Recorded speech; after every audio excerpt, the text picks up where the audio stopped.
Bismillahirrahmanirrahim. Assalamualaikum warahmatullahi wabarakatuh.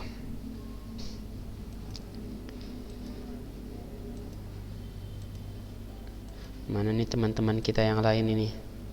Saudara-saudara kita. Dafa nih. Ahlan Dafa. Aina sautuka ya Dafa?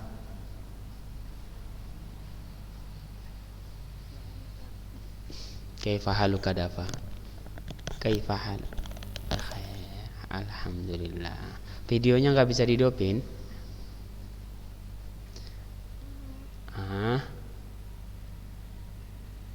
Bisa nggak?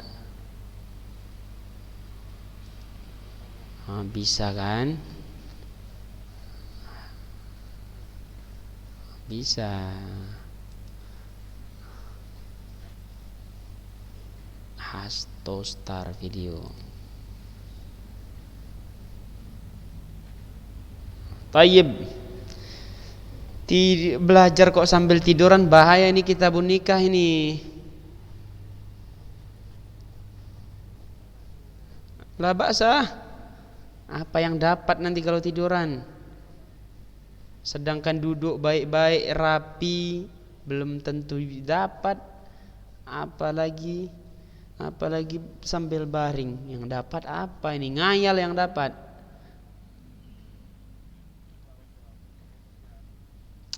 Akmal Ridho Sofianto kok ada 2 di tempat kita ini. Akmal Ridho. Oh gitu. Keren ya. Masya Allah. Huzaifi, ahlan. Mana Huzaifi ini? Coba kita lihat wajahnya sedikit. Mana wajahnya? Kita nazar dululah. Kita nazar. Ahlan. Katanya udah di Medan. Katanya udah di Medan, bisa kita datangi tempatnya berarti?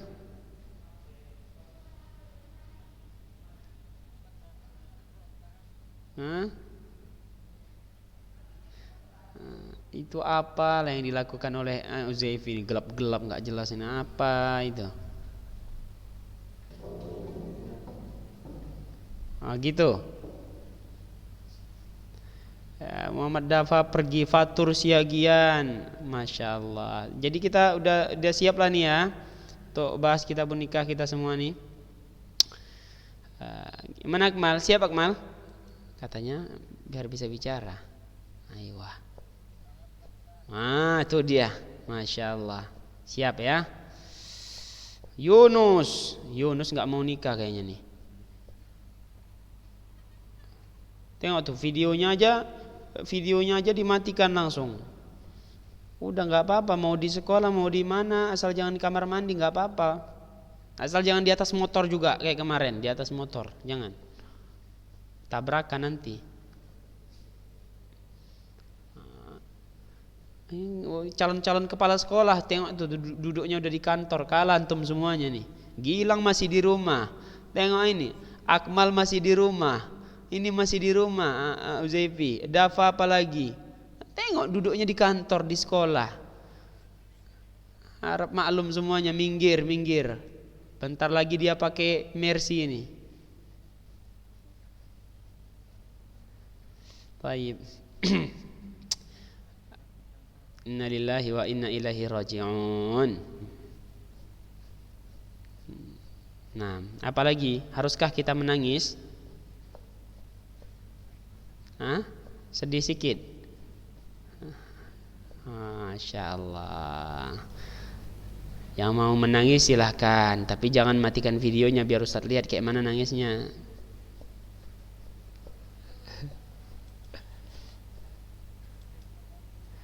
Tayyib.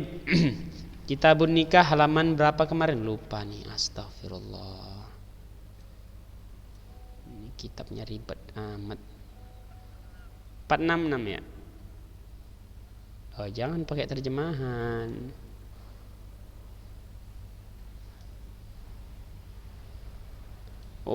Memilih isti dan parameternya. Iya, kemarin kita itu ya.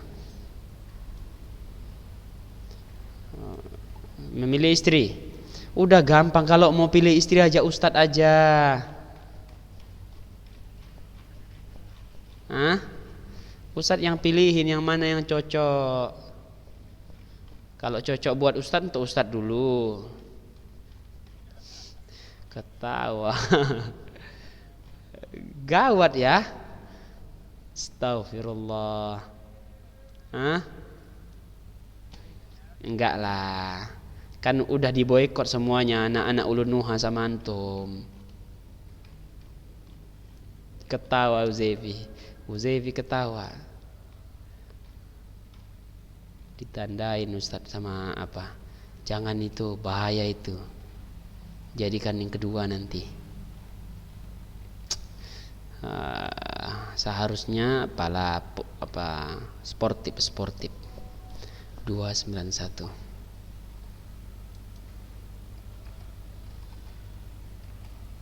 Tayyib, kitabun nikah. Memilih apa judulnya di kitab terjemahan? Memilih istri dan parameternya. Senang dengarnya nih. Sudah sampai mana pembahasan kita hukum nikah? Hukum nikah udah sampai yang mana kita? Oh, ini dia. Iya. Tayyib. Udah sampai udah selesai itu kita. Sekarang masalah yang keempat. Jadi parameter memilih istri yang pertama kali apa kata Nabi SAW? Hah? Agama atau cantik? Allah. Agama, lihat itu kata akmal agama, jangan yang cantik. Ya Allah, Dafa masih kurang dewasa kalau memilih istri cuma lihat dari cantiknya doang. Hah? Iya, ini kata Dafa, milih istri dari cantiknya. Di hadis harta. Itu bukan menunjukkan urutan. Ini urutannya nih. Kan kata Nabi terakhir, fadhfar bidzatid din taribat yadak. Maka berbahagialah orang yang memilih istrinya itu dari parameter agama. Jadi akan beruntung, kata Nabi SAW. Jadi yang pertama agama. Kemudian kata Nabi setelah agama, pilih istri itu yang penyayang. Coba lihat misalnya dia dengan adik-adiknya dia penyayang. Berarti kedepannya nanti anak-anak antum akan dia sayangi.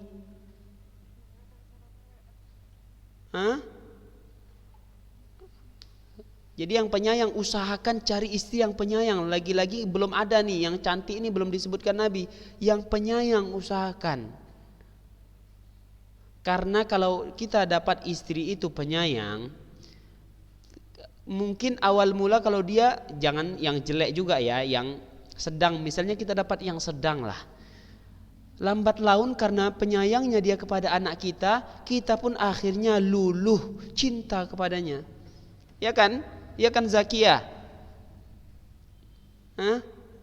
Kayak pakai cadar aja. Video cuma mata sama kening. Wah. Gitu laki-laki. Jadi agama yang pertama, yang kedua pilih yang penyayang. Ustaz sarankan sama antum nih ya, cari istri itu usahakan penyayang. Ustaz, kita nggak tahu dia penyayang atau enggak, kan belum punya anak Ustaz. Nah tanya sama teman-temannya misalnya, atau tanya sama saudaranya, dia orangnya cemana. Atau lihat apakah dia hobi memelihara, misalnya memelihara kucing. Berarti dia kan tandanya dia penyayang. Oh, ada akhwat dia melihara kucing, ternyata kucingnya untuk dicekek-cekek. Naudzubillah. Jangan.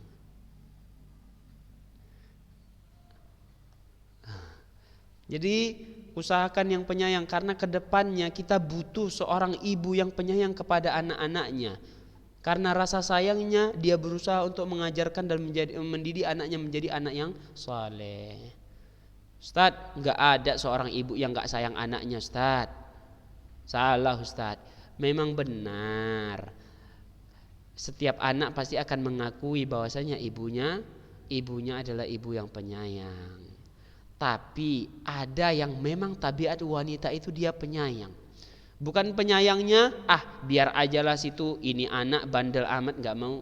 Maksudnya dia biarkan anaknya, apa yang dibuat anaknya dia biarkan. Ini yang namanya penyayang? Enggak. Yang namanya penyayang itu dia takut, khawatir anaknya nanti melenceng dari jalan Allah. Dia takut anaknya nanti di akhirat tersiksa. Ini namanya tanda ibu yang penyayang. Kalau di zaman sekarang banyak ibu, dia sayang anaknya. Apa yang dibuat anaknya dia bolehkan. Apa yang dia diminta anaknya dia berikan. Ini bukan penyayang. Bukan ini definisi penyayang. Ini definisi bodoh. Ya, secara tidak langsung. Kalau seorang ibu yang penyayang, apa yang diminta anaknya dia pikirkan terlebih dahulu. Ada enggak manfaatnya ini buat anaknya? Kalau manfaatnya besar terutama untuk akhiratnya, maka dia segera. Apa segala hal-hal yang dapat membantu anaknya untuk tetap di jalan Allah, senantiasa beribadah kepada Allah, taat kepada Allah dan Rasulnya, dia usahakan untuk anaknya. Ini namanya penyayang. Taib. Setelah penyayang, Nabi katakan pilih yang perawan. Huzaifi, jangan yang janda. Na'udzubillah.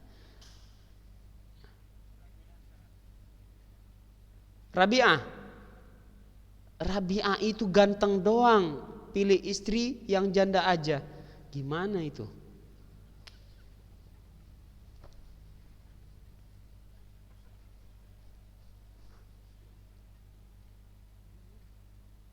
Atau katanya ganteng doang, pilih istri bekas bini orang. Ketawa ini Uzebi. Kan lagi viral itu kan, ganteng doang itu. Benar enggak Robiah? Katanya antum pilih janda. Hah? Ini jawabannya apa-apa ini kalau ditanya nih. Ini apa jawabannya nih? Dia mau jawab apa nih? Enggak. Pegang kumis. Enggak, pegang kumis.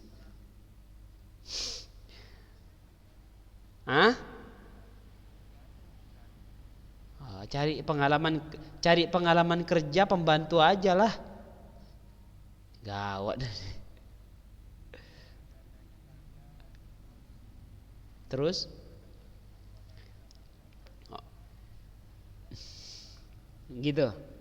Gitu ya. Masya Allah. Ya Abdullah setuju, sepakat dengan itu. Abdullah sepakat enggak dengan apa yang dikatakan Rabi'ah?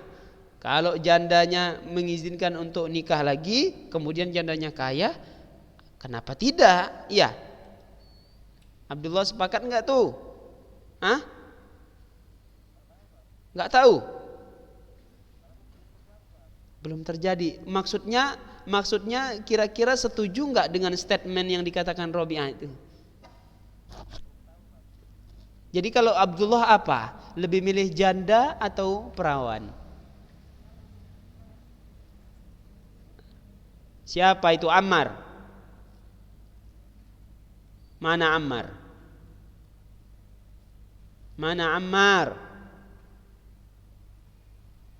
Ta'ali Ammar.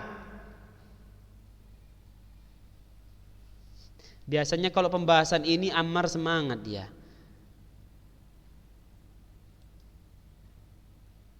Cuma akhir-akhir ini makin melenceng, kayaknya suka laki-laki dia itu, naudzubillah.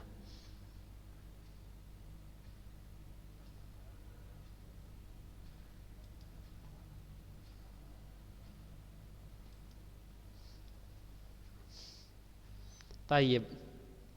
Cerita ini enggak ada habis-habisnya kalau cerita masalah ini. Syukur si Ammar enggak hadir.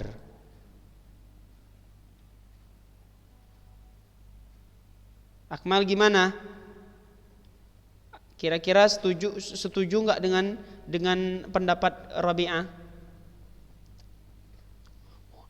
Ini kayak setuju Akmal ya? Masya Allah. Apa?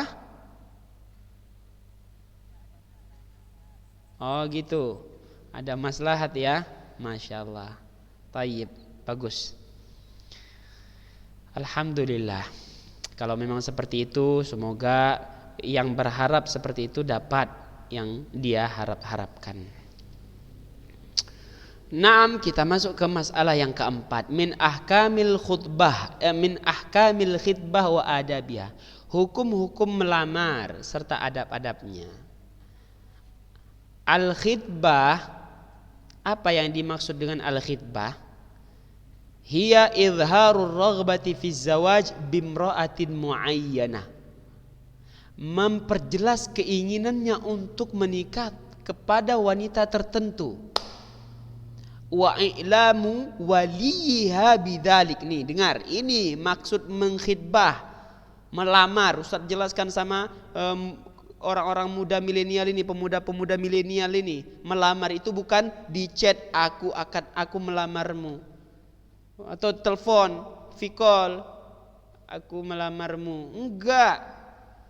Maksud khitbah itu adalah memperlihatkan keinginannya untuk menikah dengan salah seorang wanita yang sudah dia pilih dan memberitakan kepada wali wanita tersebut. Berarti dia harus datang ke rumah wanita. Dia harus datang ke rumah itu wanita. Baru dia datangi bapaknya, "Pak, ini anak Dafa Alif, orang terganteng di muka bumi, ingin melamar anak bapak." Nah, itu namanya khitbah. Jelas Dafa? Nah, seperti itu. Jangan takut-takut.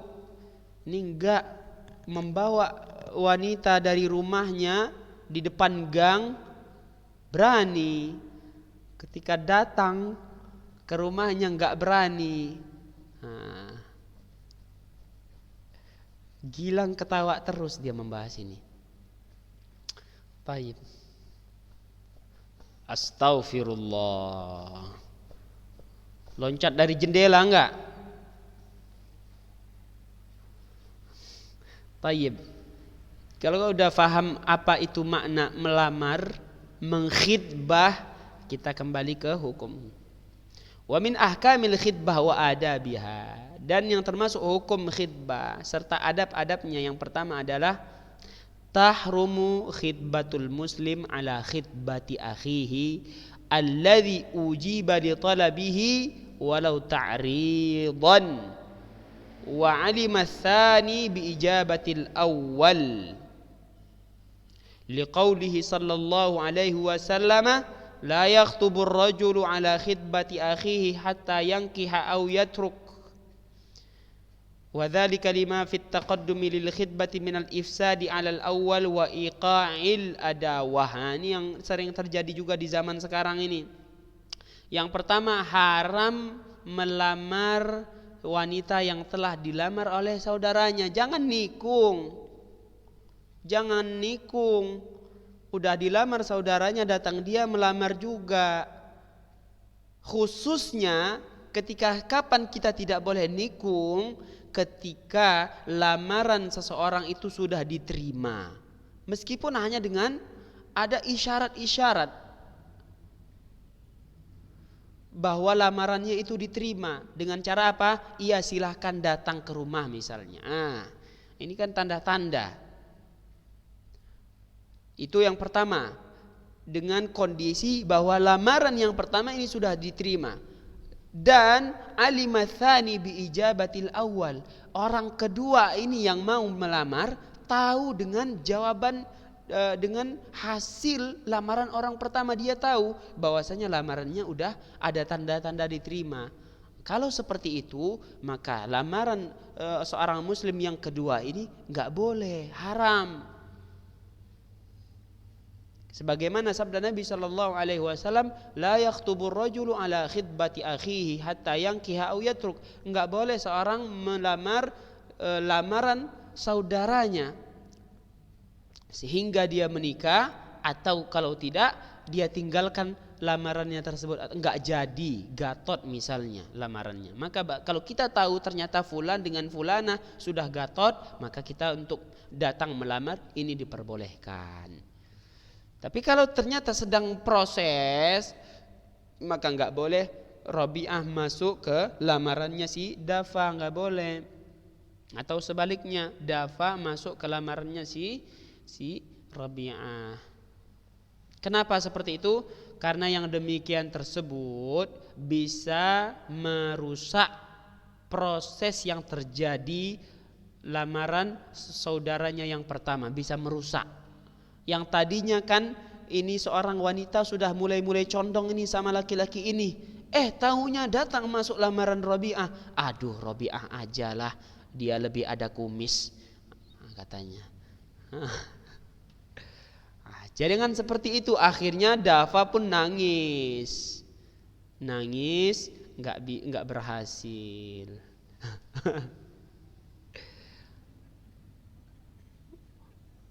Wa iqa'ul adawah, dan bisa membuat sebuah permusuhan, menciptakan permusuhan. Akhirnya Dafa sama Rabi'ah musuhan, santet-santetan, naudzubillah. Akhirnya Dafa nggak katakan kutunggu jandamu. Ketawa. Jangan ketawa. Astagfirullah.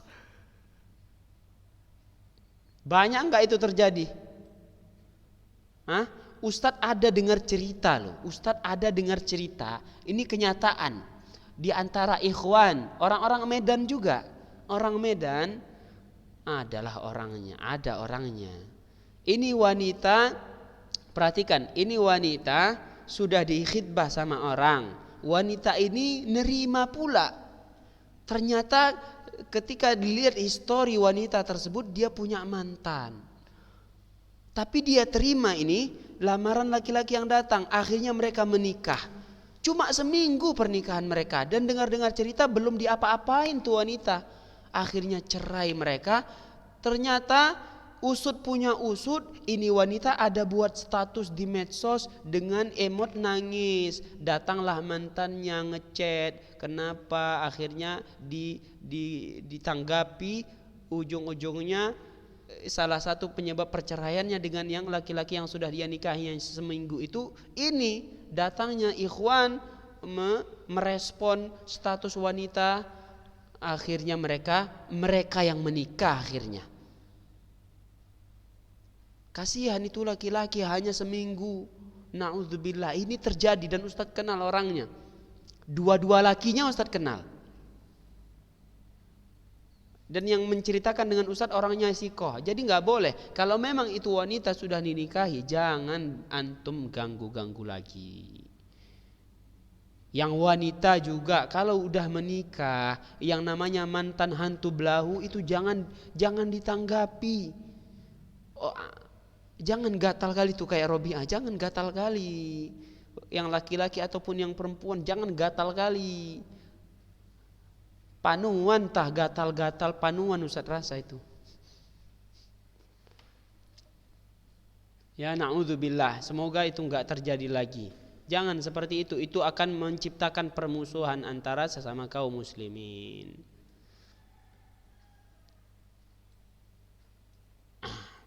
Tayyib. Jelas itu Rabi'ah. Kapten kita di permasalahan kitabun nikah ini antum lah pokoknya. Gampang ya. Yang kedua, yahrumut tasrih bi khidbatil mu'taddatil ba'in. Haram untuk jelas-jelas mengkhidbah wanita yang masih dalam kondisi iddah.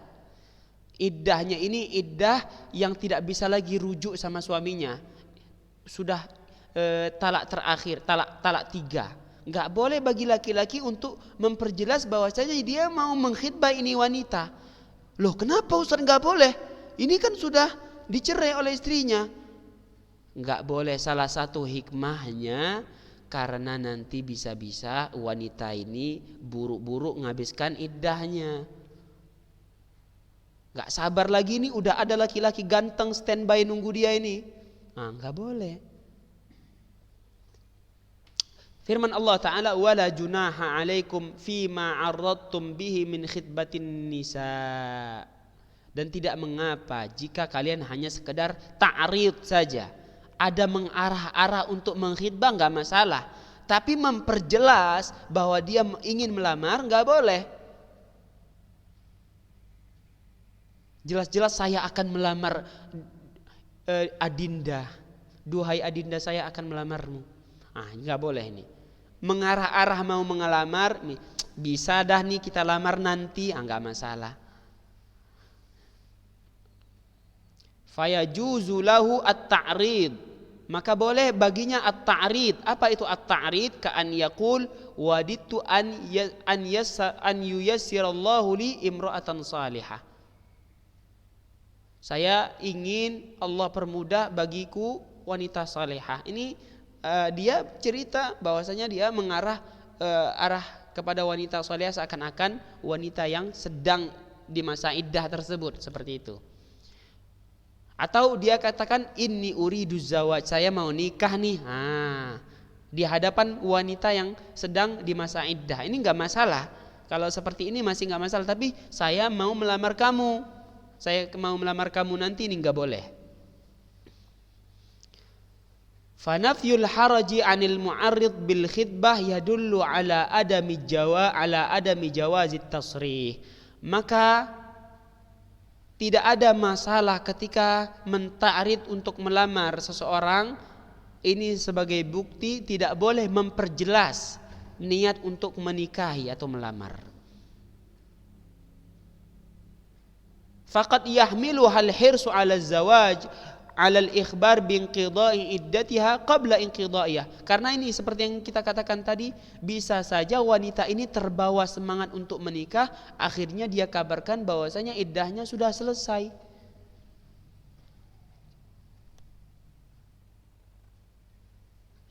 Iddahnya sudah selesai, jadi bahaya. Sebelum iddah selesai dia udah nikah. Loh, kok ada wanita seperti itu? Ya adalah.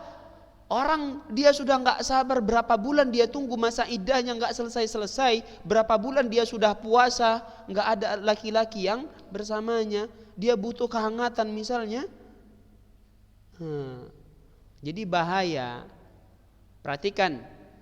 Wa ammal mu'taddatur raj'iyah, adapun wanita masa iddahnya yang bisa rujuk lagi sama suaminya, masih bisa rujuk, fayahrumu hatta ta'rid, maka haram ada laki-laki yang ingin menikahinya, baik jelas-jelas ingin melamarnya ataupun hanya isyarat saja ingin melamar, maka haram di sini statusnya. Karena apa? Ini wanita masih ada hak rujuk sama suaminya. Kenapa haram? Li'annaha fi hukmi zaujat, karena hukum wanita ini masih statusnya bisa jadi istri seorang suami yang mentalaknya. Tayyib. Semoga apa yang kita jelaskan ini bisa difahami. Kalau belum paham, oke deh langsung praktek aja, nanti tanya sama Ustadz apa yang gak jelas. Tayyib. Semangat ya. Semoga antum semua bisa segera menikah, kalau bisa minggu depan. Mumpung Ustadz usahakan bisa hadir minggu depan ini, kalau antum nikah minggu depan. Insyaallah kita lanjutkan di pertemuan kita berikutnya. Wassallallahu wasallam ala nabiyina Muhammadin wa ala alihi wa ashabihi ajma'in. Subhanakallahumma wa bihamdika asyhadu an la ilaha illa anta astaghfiruka wa atubu ilaik. Wassalamualaikum warahmatullahi wabarakatuh.